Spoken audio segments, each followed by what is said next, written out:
Well, Eric, the problem with that is the only way that can happen is because of who else? Yeah, Henry Thomas. That's my point. That's why Yeah. if you had Bosch and Wade together, it is possible in the sense that the agent could sit in the room and broker both deals for both clients at the same time, and thus you don't have to worry about, I sign, but then you say you're signing, and at the last second you decide you're not signing. So he could broker that. You can't do it with Bosch, unless you're going to get both agents, separate agents in the room representing separate clients, and that becomes a sticky issue, right? But you could do it with one guy representing the same, having two of his guys under the umbrella like Henry Thomas does with Bosch and Wade. Well, we'll have to see how it plays out. Let's just say this real quick too as well. Yeah. I still believe the Raptors have a very good chance of signing Bosch, and in my gut, I don't know, I might be proven wrong here, folks. It's now on video, it's on the record.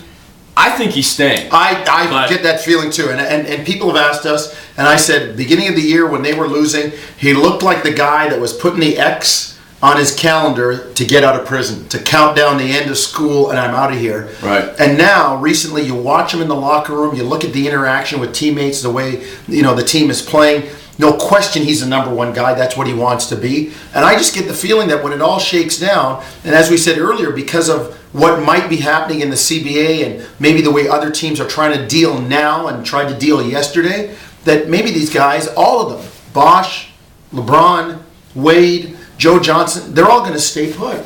Maybe so. Speaking of Bosch, though, he's not playing tonight in New Jersey, out with the ankle sprain, and chances are he's not going to play tomorrow night as well against Washington. Why play on the back-to-back? And as much as it's just the Wizards and just the Nets, these are still tough games. No guarantees. No guarantees in anything. Death and taxes, that's about it. But no guarantees against these teams, especially without Bosch. But as for tonight with CB out, no official confirmation yet from Jay Triano, Jonesy, but I think you and I both believe it will likely be Rasho Nesterovic that will get the start tonight in place of Bosch. He'll play the 5, be given the task of trying to slow down Brook Lopez. Andreas slides over to the 4, and then that doesn't really upset the apple cart in terms of the overall rotation for everybody else. Yeah. It's kind of that one move that has the least impact on what everybody else does. And it seems to be what Jay Triano has always worked from, the point of least disruption. You keep guys in their same spots in the rotation when they go into the game, who they go in for, what position they play. I mean, we saw that earlier when DeMar DeRozan was out, Sonny Weems started, and not a guy like people would say, well, elevate Antoine Wright. No.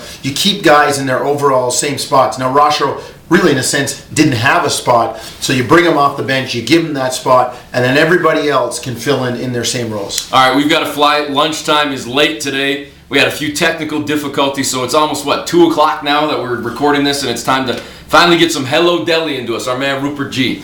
There it is. Well, you'll hear us tonight from New Jersey.